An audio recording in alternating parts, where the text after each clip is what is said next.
Hello, everyone. Welcome back to Behind Massive Screens, a game development podcast here at Massive Entertainment in Malmö, Sweden.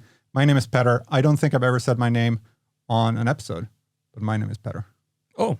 And I'm joined, as always, by Dóri. Okay. You're getting closer to getting it correct. My name is Dóri. Dóri. Yeah, we let's take this off air, I think. Let's workshop this for a couple of hours. And let's not get started on your last name. Look it up. So before we get to our esteemed guest, and we're going to have fun trying to pronounce his name correctly as well. Oh, God. We had a little crash course here before. Didn't really work out. Just a couple of things I want to mention real quick. First of all, we've been for a couple of episodes, but we haven't said it. We're on YouTube as well now. Which is how you can see us right now. Exactly. If you're already watching on YouTube. Exactly. So you've already seen the guest if you're watching on YouTube. Oh, hello. Which is why you should.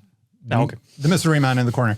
Anyway, if you want to check us out, please we'd love if you just keep listening to the podcast. But if you want that alternative, some people are weird, go to YouTube.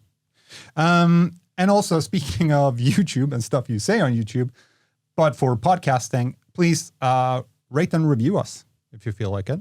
Like and subscribe. Oh. Yeah, like and subscribe. Rate and review. Boomer over here doesn't know the lingo. No. I'm too old for YouTube. That's why we have now George behind the scenes. He's young enough for YouTube. But yeah, please rate and review us. Leave a rating on Spotify if you listen there, a review on Apple Podcasts, etc. That'd be really helpful. Now we've done our due podcast diligence when it comes to that stuff. And we have an email address now. So because, what we want is to give you, the audience, what you want. So if there's any specific job title within gaming that you want to learn more about, any specific personality that you already know within Massive that you want to hear more about, well, send us an email to... Whoa, on the spot. Behind Massive Screens at massive.se. Yeah, and on YouTube you can see it like... It's down there. Right here. But yeah, let's start the show. Yeah, let's get... A lot of people already clicked off because this is too long. Probably. But welcome, Keltic Environment Artist here at Massive Entertainment. Did I get it right? No. But hey, the attempt was there. I appreciate it. Okay. So welcome. Thank you. Very nice to have you here. We haven't actually talked about environment art before, and we're really excited to get into it. But let's start out, as we always do, just to introduce what you actually do. On a high level, just a description of what does an environment artist do? Yes. On a very, very high level, I make things look pretty. That's my entire job. I think the podcast is done now. Yep. Me and Dóri can use that. You got all the details that you wanted? Yeah, that was everything you wanted to know. Thank you very much. Rate and review. But yeah, on a very high level point, it's making the world of the games, the levels that you play look as good as they can, playable. That's the very high level point of it.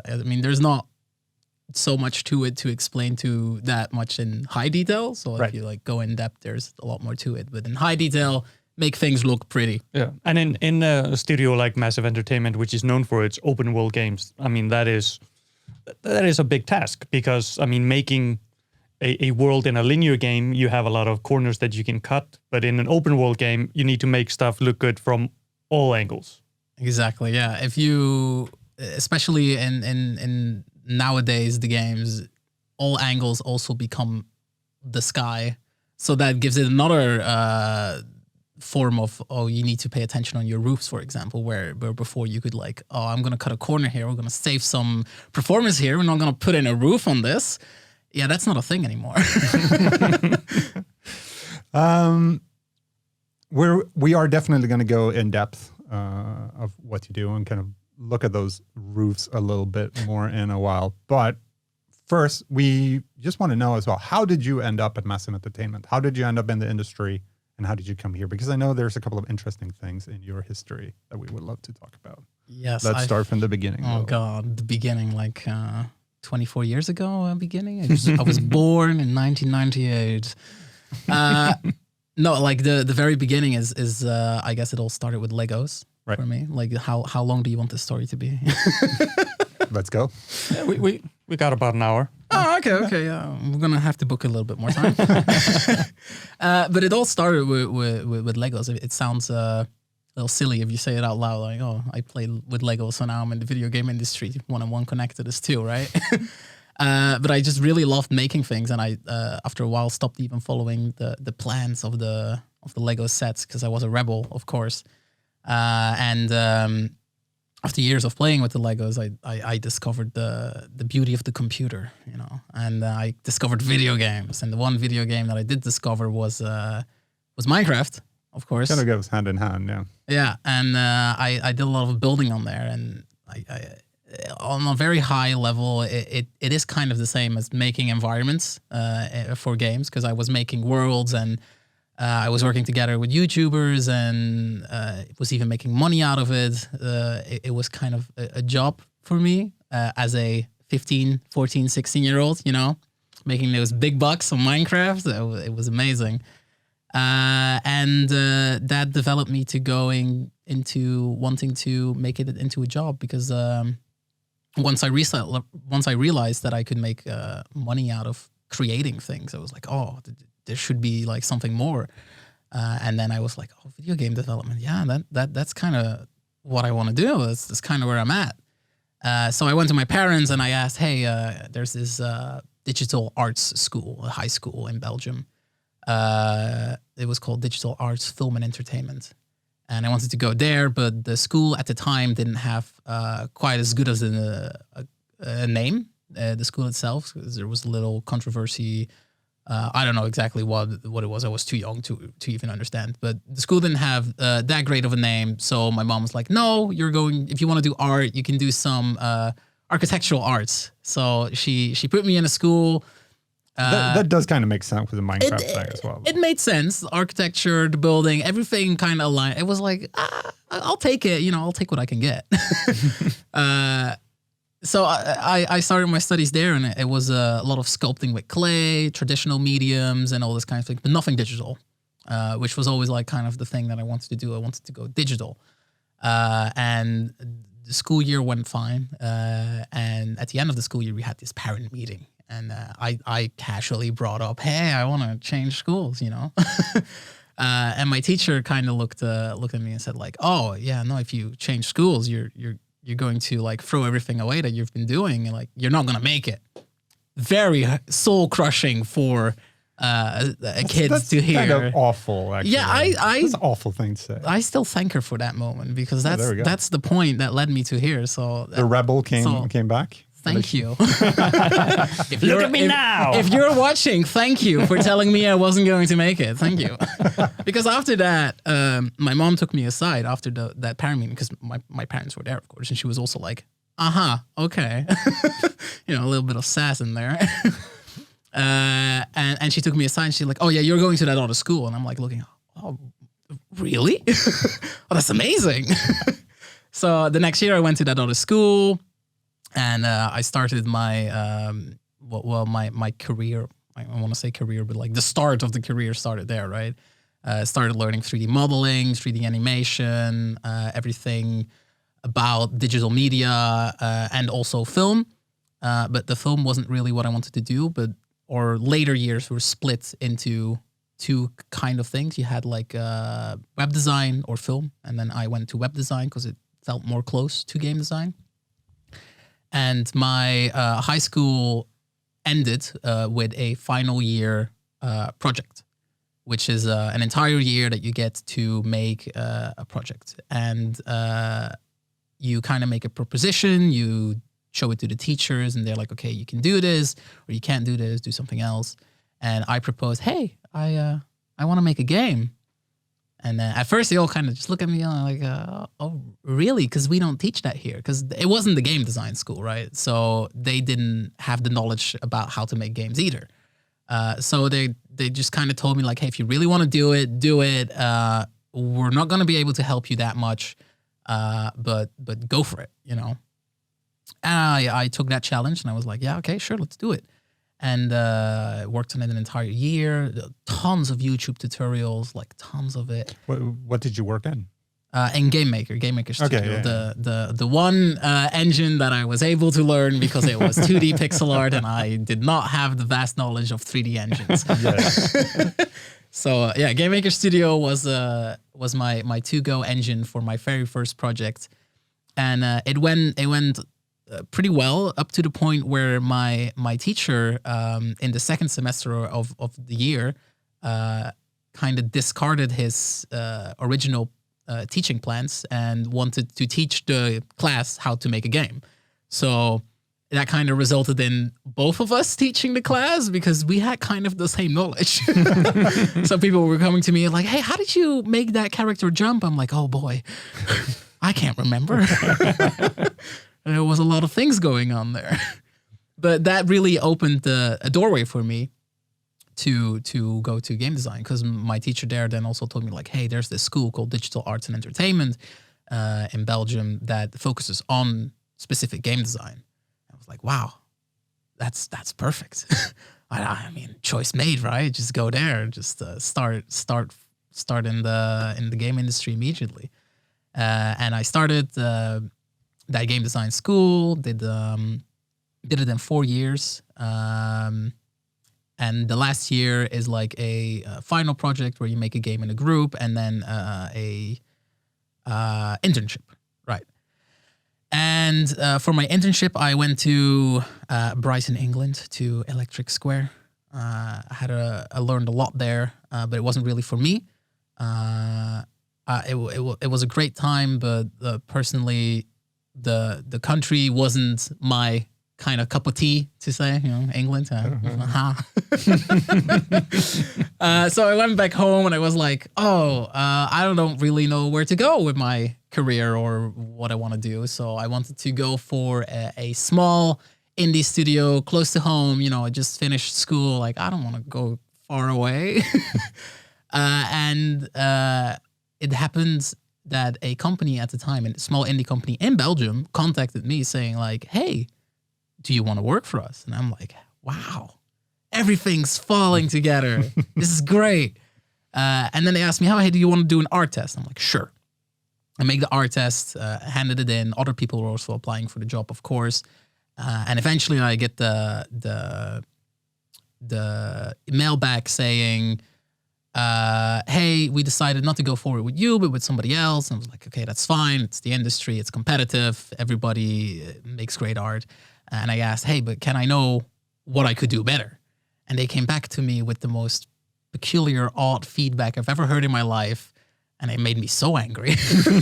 They told me my work was too detailed. Whoa. And I was so angry. I was literally like, you're asking me to make an art test and I'm showing you the best capabilities of what I can do. If you want me to make it worse, no problem. Yeah, you can always scale down. Yeah, I can scale down, but I felt like it was harder to scale up. So I show you the best work I can deliver to you, which got me very confused and angry, and shifted my mindset 100% to like, I don't want to work for an indie company. I'm going big, which led me to doing probably the best decision that I've ever made in my life. Is I added Guerrilla Games on LinkedIn, and I just kind of sent him a message saying like, hey, can I get an interview? That was it. I didn't send anything more, and I also didn't quite expect a response back. I was just kind of, I'm going to send it and that's going to be it, never going to hear back from him because, who's going to respond to give me an interview? But little to my surprise, 4 minutes later, I got a response in 4 minutes saying like, oh yeah, what's your email address? I'm like, wow, that worked. Great, amazing. I sent him my email address. We go back and forth on mails with our team and the recruiters. And a couple of months later, they hired me as a junior environment artist for Horizon. There you go. It was an amazing opportunity, especially because I just started out in the industry. It was like, wow, how did I get here? Can I swear? Yeah. Okay. Yeah, so how the fuck did I get here? And it was a year contract because the Netherlands has a weird system on how contracts work. So I still don't like it.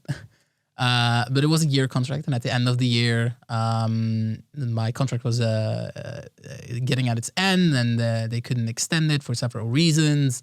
But some people there were in close contact with some leads here at Massive, and they sent a message over to here saying like, "Hey, we got this guy. He's got to leave. Great work." Wow, I'm bloated. Great work, yeah. Pat on my own back. It's very detailed. Yeah, it's very detailed. Trust me. And he sent a message to a lead here at Massive saying like, yeah, you should interview him. And then without me knowing, I suddenly get a mail like, hey, here's an interview for Massive. I'm like, when did this happen?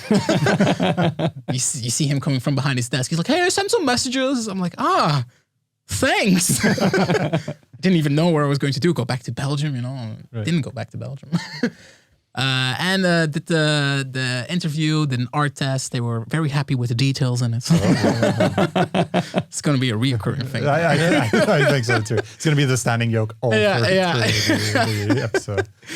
And yeah, they liked the art test, they liked the interviews, and they offered me a contract. And I moved here, and now I've been here for a year and a half, maybe a year and 4 months, something like that. Time flies. I'd like to do a survey in the industry to kind of see that teacher who changed their teaching plan because of your game, that they wanted to start teaching that. How many people are in the industry right now because that happened? Oh, yeah. Who went to that class and then, yeah. Exactly. That is a great I can message him. Yeah, we need to find out if you're watching this. Oh, yeah. Oh, I'll send him the link.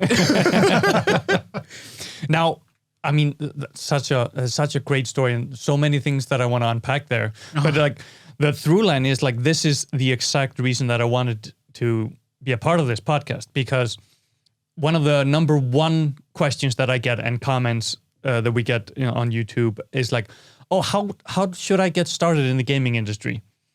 Like, what is the path? Where should I start? And the only answer that I always have, and as someone who hasn't gone through and been a game developer, my answer is always like, do.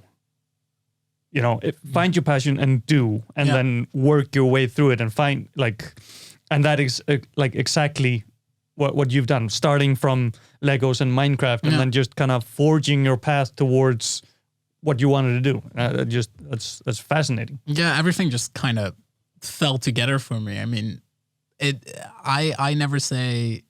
I mean, I agree with you. Like, just do it. It's true. Just go for it and do it. But there is no straight path. Like you can. I've heard stories from people studying economics and then suddenly like, oh, I like drawing.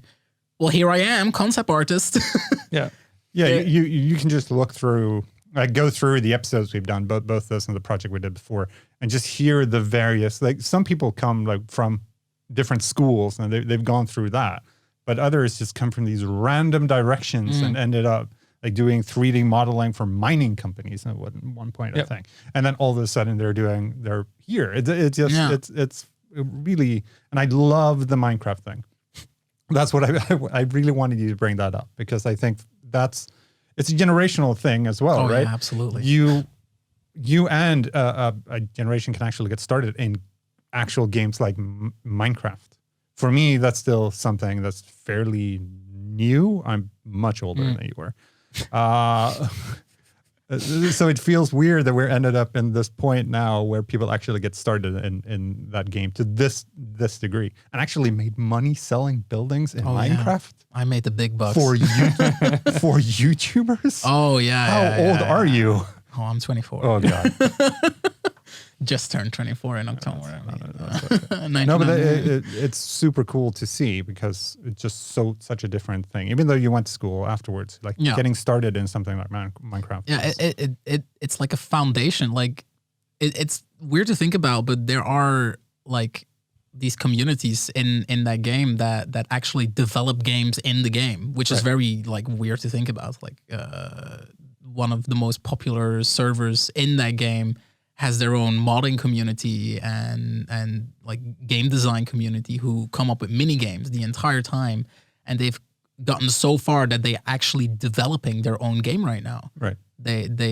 Their servers like Hypixel, and now they have a studio called Hytale, and they're making a game called Hytale, and it's like wildly accepted around the entire community, and it's amazing. Yeah, and it's a part of.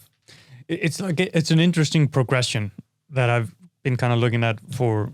I mean, game developers used to start modding. You know, they modded games and created skins, created game modes and stuff. And then we had the huge proliferation of game engines being free and you could just drop in. But now inside games giving you the tools to make a game within the game.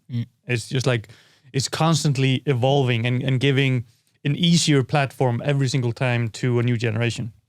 Yeah, absolutely. Like giving the power to the players to actually experience or like experiment with the ability to, develop skills that you never thought you were going to have is quite unique.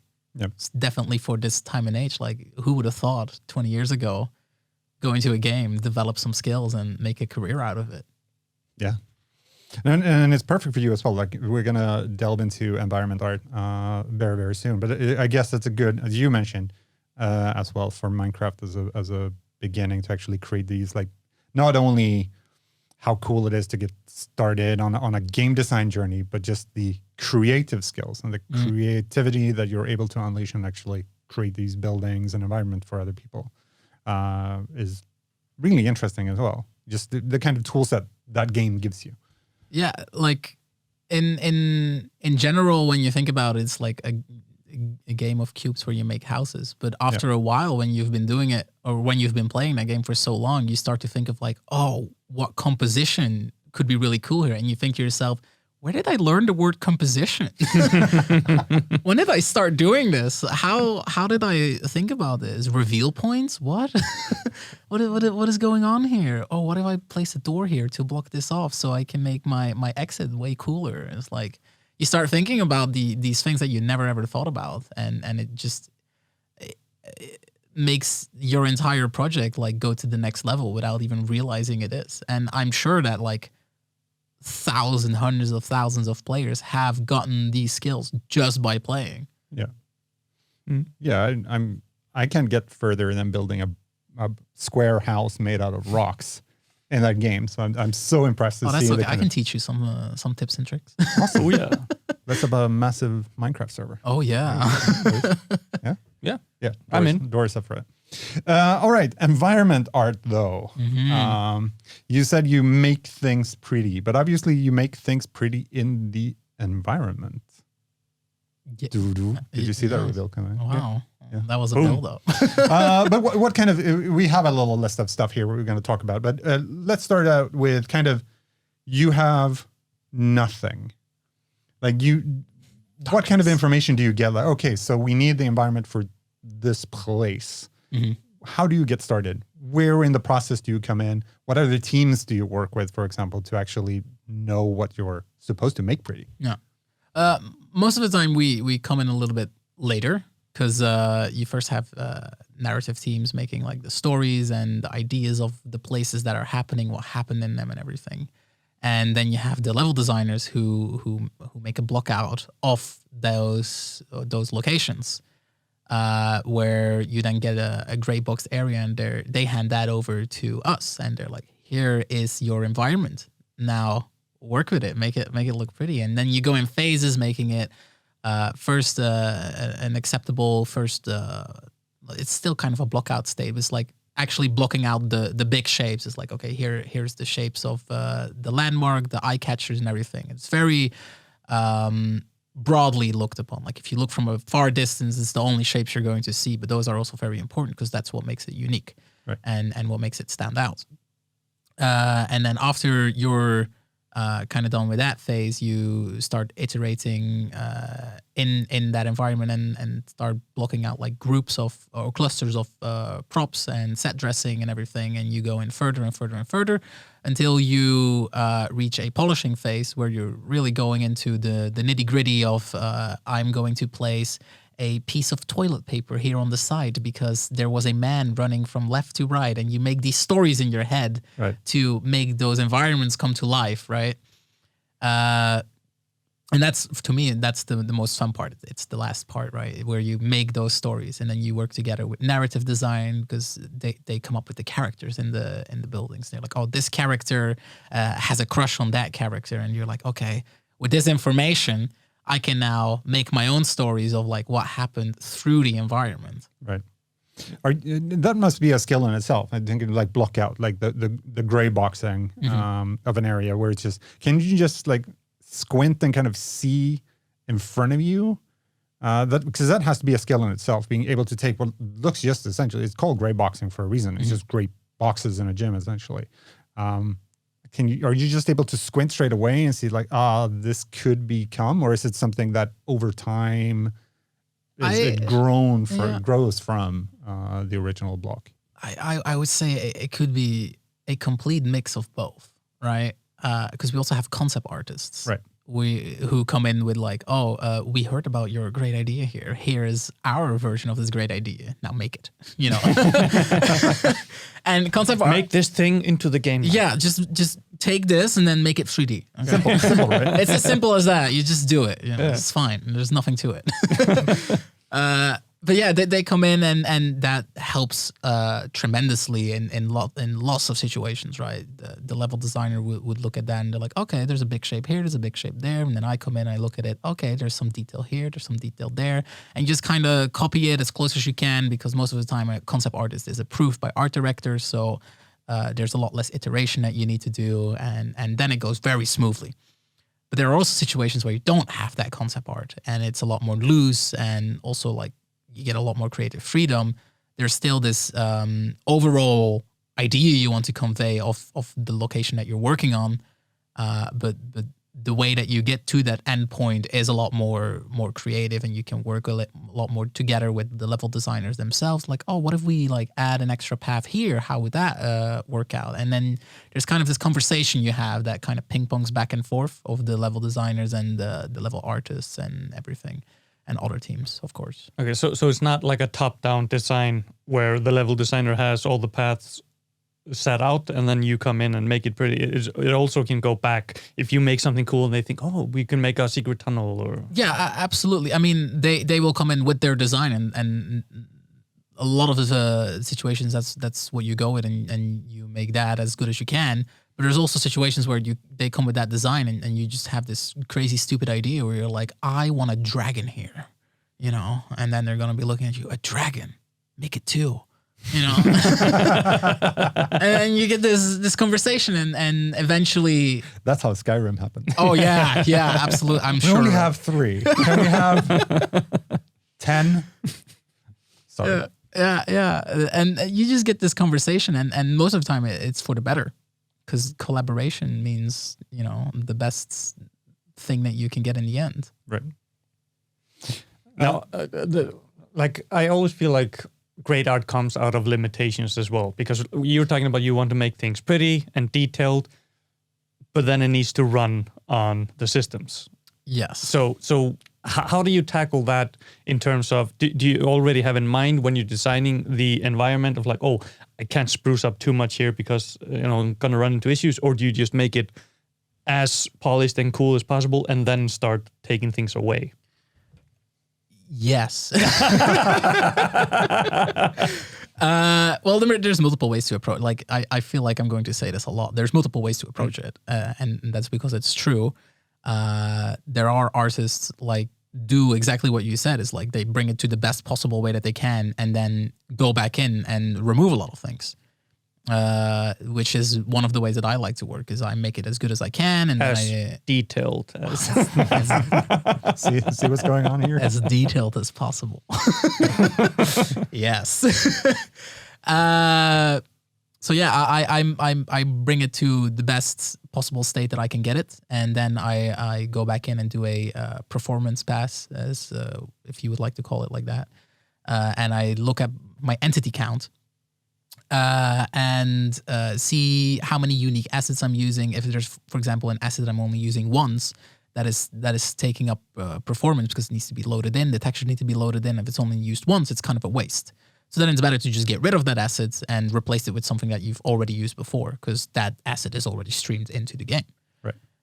So it's a lot of give and take most of the time of like, oh, what can I get away with? Or if I spread these assets out more, do I have more performance in this area or that area? And it's a balance of what am I allowed to do to make it run smoothly but still look good.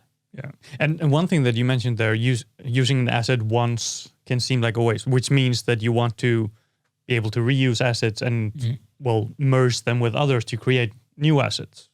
Yeah, kid bashing. Oh, yeah. I see where you're going with this. Yeah. Yeah, there's a thing called kid bashing, which is taking multiple assets and smashing them together into a new asset, and hopefully fool players to think that it's a unique asset, right? Which is I love kid bashing. It's one of my favorite things to do ever. The Lego thing coming in again? Or? Yes. Everything goes back. We're full circle. Yeah, kid bashing is definitely one of my favorite things to do because like you said before, the limitations, right? That's where your limitations come in. Think of getting 4 assets and they're like, now make this entire level with 4 assets. You're going to have to be really creative to make that location look unique with just 4 assets. It's possible. With 4 assets, it might look very repetitive, but you have a bit more. Yeah. You actually brought up during the pre-interview an interesting thing. You did kit bash. Ah, yeah. We have to. Yeah. Okay. Yes. When I was working at Horizon, at a certain point, I was working on an area. It was like a store kind of thing, and I made a mannequin completely out of lamps. I think that it's so beautiful. It looked really well, and when I showed my lead and the art director, they were confused because they were like, why do we have a mannequin? We don't have this asset. And I'm like, oh no, it's lamps. And you can imagine their faces right now going like, oh, that must be so expensive. I'm like, yeah, it's not running. I think there were like 250 lamps in there or something. But the shape was perfect. I had an hour to kill, you know. That's what you do, right? Yeah. The creativity of an environment artist. We actually, I love this not only because of the creativity that can come out of it, but also because one discussion we had with Fredrik Thailander, who's a game designer here, in episode 2 of the podcast, is games are often cheating. Like you have to cheat so much when it comes to not only game design and the kind of the way characters work and interact with the world, but definitely the world itself can be very much cheating. Like placing, as you talked about kit bashing, like placing stuff in various angles and various like sticking out of each other or just merging them into walls or whatever, just to create something completely new out of what you have. Yeah, there's this saying, it's like fake it till you make it, right? Yeah. That's game design in a nutshell. We fake everything. Like if you think something's real, oh boy, you're wrong. But the beauty of it is like getting away with it, right? Right. That's where the beauty is hidden in it, because if you can convince the players that this is how it's supposed to be, oh, you did a great job. Yeah. Because they will never know, but you will sit there and like, oh, I see what you did there. Which is also like this thing when you start playing other games as a game designer or working in the game industry, you start noticing these things, right? Yeah. You see like texture seams or whatever, anything that you can like notice, you're like, I see what you did there. And then you kind of take what they did and you're like, I'm going to apply that to my work. Right. Yeah.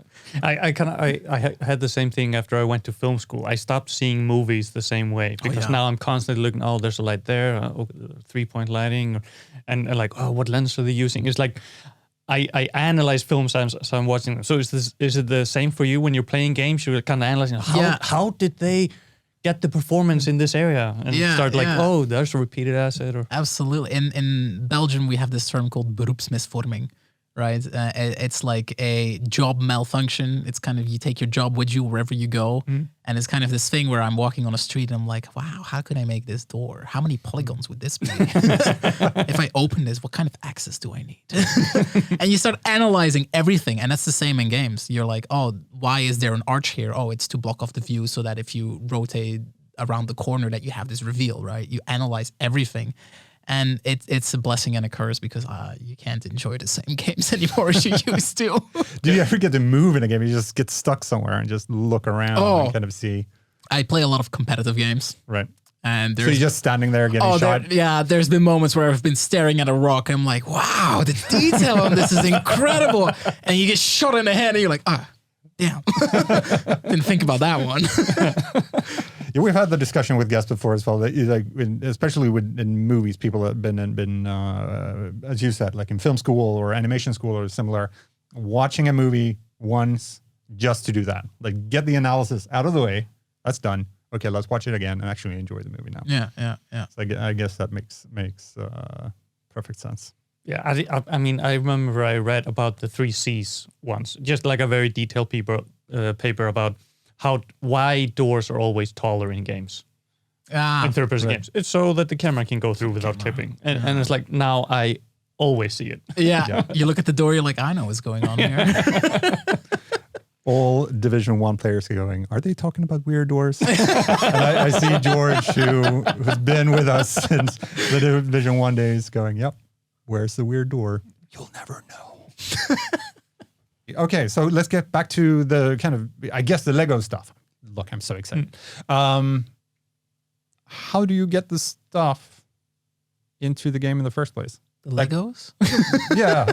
Now we're talking about, okay, so you can create this, you can take the assets, et cetera, et cetera.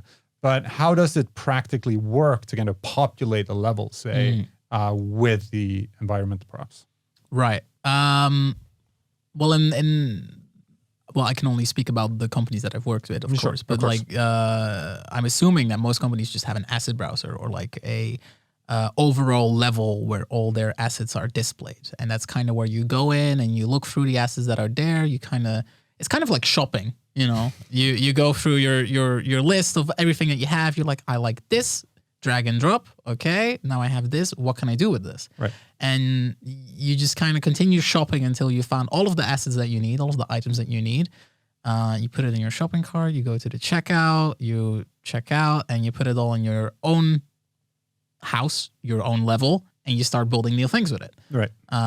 So that's like the general way of how you start is like you analyze everything that you have and what you can do with it, and then you just start placing them together, and a lot of copy pasting. Copy pasting. Yeah, I can imagine.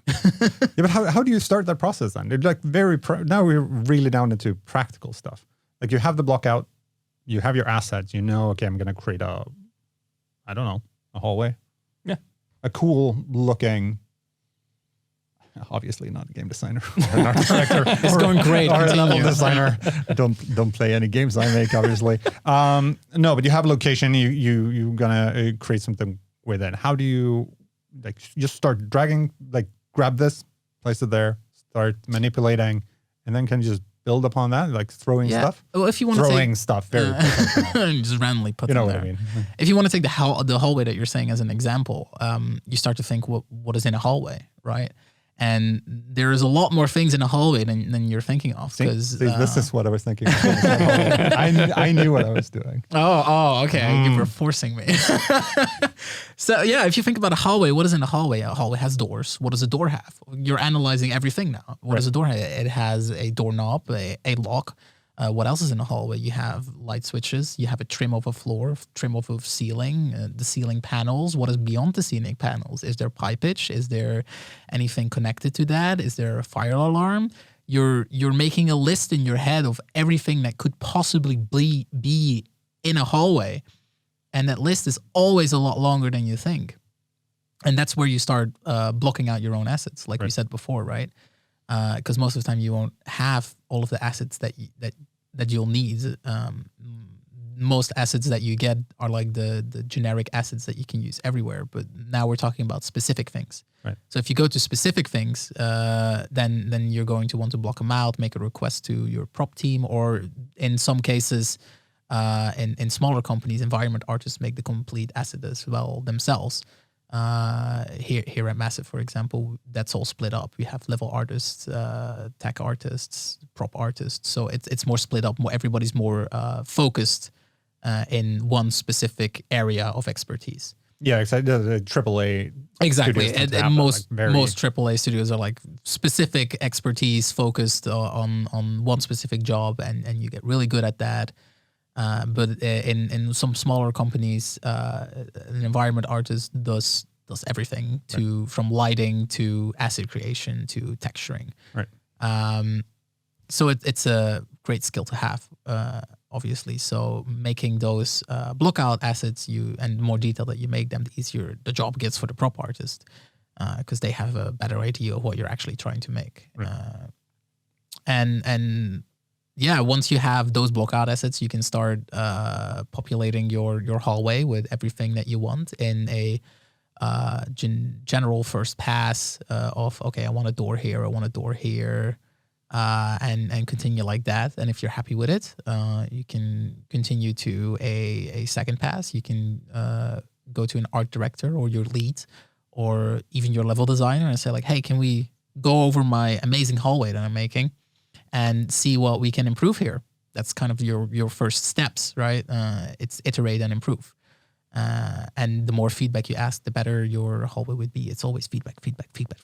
That's the, in my belief, that's the core of a great environment artist is asking feedback over and over and over again. Because you can be the best environment artist in the world, but if you're never showing your work before it's done to anybody else, how will you ever improve? Yeah. Like other people have different ideas, and you can bounce off those ideas to make your work better. Yeah, and take or not, depending. Yeah, and it's not because somebody gives you feedback that you have to agree with it. You know, you can be stubborn. Yeah. And so in that process that you were talking about, let's say you're making this hallway. Do you first make like a clean pass of like where everything is, and then on the second pass you start giving it more storytelling? Like some of the roof, the ceiling tiles are falling down, and you know there's a little water dripping down here. So first you block it out like it's structurally complete, and then you start adding in texture work or like storytelling. Yeah. So most of the time, it depends from person to person, right? You would in that first pass, if you want the ceiling to be broken, you'll already implement that into your scene. Like you don't have to start off with a very clean structural sound hallway. If that's not the design of the hallway, then don't go there, because you'll just waste time, and time is important.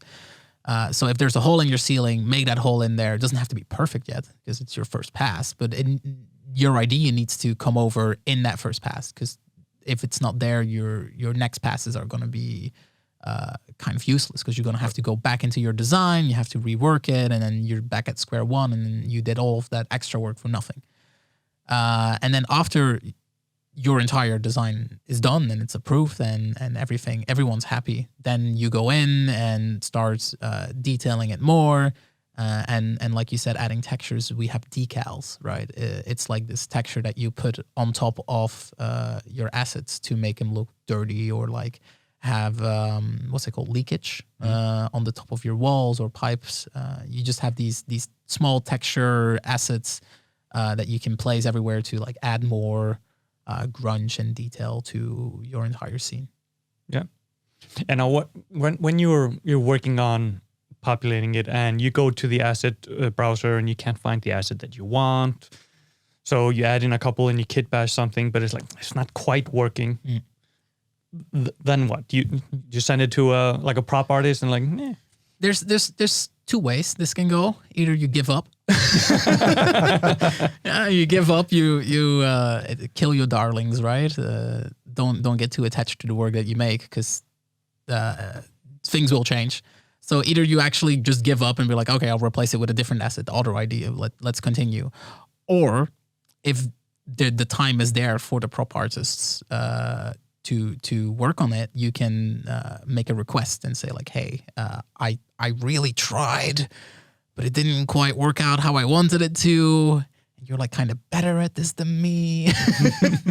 And if you don't fix it, it'll be in the game like this, and your name will be in the title. Yeah, and I'll make sure everybody knows. I will throw you under the bus. Yeah, and I mean, in most cases, there will be time, or they'll make time, or they'll readjust things, and it will be fine. But you have to be ready to tell yourself that, okay, I'm going to throw this away. Right. You mentioned one thing during the course of this, which we haven't talked about yet, really, working with the lighting team. Because lighting will need to. Okay, so you've built this beautiful hallway, and you as you said, there's stuff falling down, and there's a little leakage, and there's the roof is kind of damaged. But then you've done all this, and then lighting steps in. Yes. So lighting is most of the time the last step in the entire process. And also never piss off a lighting artist. You need them. Never. There's not enough of them. If you want a job, become a lighting artist. Also, go back in the feed because we have a whole interview with a lighting artist. There you go. Very fascinating. Yeah. So yeah, rule number 1, never piss off a lighting artist. You need them. First thing you learn in game design school? Yes. I mean, they don't tell you, but you need to know. Okay, best advice given on this podcast so far. Yeah, trust this. Take this by heart. But yeah, they are the last step in the entire process most of the time. They will do a pass before it is done, but their actual final thing will be after you are actually finished with the entire thing that you're working on. But they have so many things to work on as well, because every landmark you make, they have to light. Right. So they can't wait until every single landmark is done, because that would just be a waste of time, because what do they do in the meantime, right? Yeah. So they have to go in and do some first passes, get the idea right. It's the same thing as like what we do, but a lot more technical as well, because they need to know all the values of light and how things interact with light, bouncing, way more technical than I'm capable of. So they do a lot of setup work as well and preparation work before they actually go in and do their final lighting pass. And I hope I'm not saying anything wrong, because I don't know. Like they're a lot smart. They're a lot smarter than me. But that's how I interpreted it, at least. But can that change things? Like you've done this beautiful thing, and then they go in with light, and they're like, "This is impossible to make look good." Or at that point, they just make it look good because they're just that good. Like most of the time, they just take your work and make it so much better. Oh, that's fair. Like you get your work back, you see the lighting pass, you're like, yeah, I did that. No, the lighting artist did that. They made it shine. See what I did there? Yeah, indeed. Yeah, I mean, I've seen a couple of examples of that, like level design and environment art and world design and stuff without lighting. Oh yeah, and sure, it looks pretty. I mean, and then they come in and it looks amazing. Yeah, it's a world. I'm sorry, nothing against your work. No, I agree. It's such a difference it makes. Yeah. Now, one thing that I've always wondered about game development, especially in a AAA environment, are you sometimes working within the same space? Like, say you have a pretty big section of an open world, and you're like, oh, you're making this monument, and then you're done with the monument, and you start working on something at the roots of the monument, and then is the lighting technician working on lighting the monument? We're like, where comes the point where you hand off? It's like, okay, now you can take a pass. Yeah, that's interesting, because I'm actually working on a landmark right now with multiple people at the same time, also like multiple environment artists, and that's where communication becomes like really important, because you don't want to destroy the work of the other person, because you're working on the same location. You have to communicate every single time what you're doing, like, oh, I'm going to be working on this area now, please don't touch anything or I will cry. Crying has happened. So at that point, communication is so important, and then it's the most important part there is like, how is your landmark set up structure-wise, like layer-wise, because it's built up in different layers. Everybody can have their own layers, and you can work in that area, I can work in that area. And that's also then for lighting, they have their own layers as well. So in general terms, they can work on the same area as you are, because they have their own stuff to work with, and it doesn't really interfere with whatever we're doing. But it can clash if you are making an update to an area that they're lighting. They got a perfect shadow, and then you remove something. Yeah, and then you submit your work, and then the next day you get an angry message from a lighting artist saying like, "What the fuck happened here, man? Why is my shadow gone?" And you're like, "Oh, sorry, I didn't tell you." So communicate, please. Everything you do, communicate everything. Yeah, seems to be a general good advice for game design. Just talk to everybody. Talk all the time. Yeah. So if I'm a student or just interested in art and environment or level design or whatever, and listening to you now and going, there's so much creativity in environment art. I'd like to give this a go. Do you have any like general tips where people should start? Minecraft is obviously one, so we've covered that.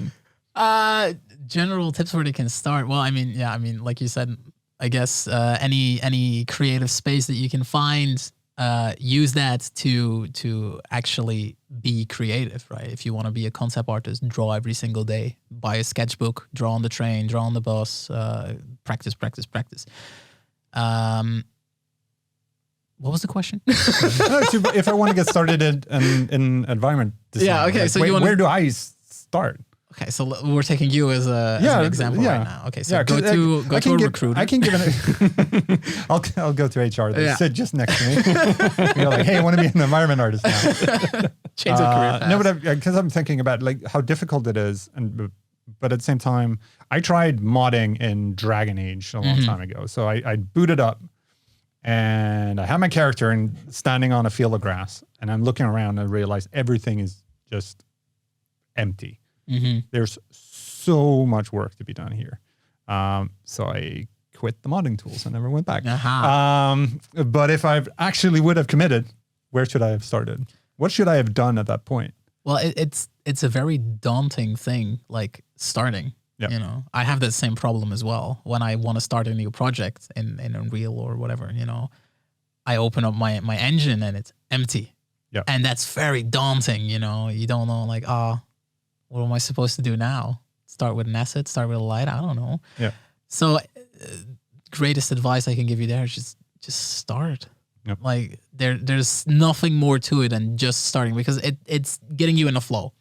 If you actually start placing something, you're getting in this flow of making things and continuing, and then you get motivated by your own work and involve other people in it, get them motivate you. And that's the most important step is starting. And then to actually get into becoming an environment artist, there's game design schools like I went to that really helped me, because that prepared me in a lot of different ways to the job that I wanted to do. And game design school can be a lot of things, right? I had courses of stylized work, level design work, drawing, and then in the later years you go more specific as you know what you want to do. There's also character arts that you can do in those schools. So those things really help. I mean, they're there for a reason, right? They're there to prepare you, and they do work. Yeah, it always comes back to do. Yeah, start. There we go. Start. Always start. Yeah. And I mean, especially when you're working in a digital format, you can just place things in there, and then you can always remove and put something else.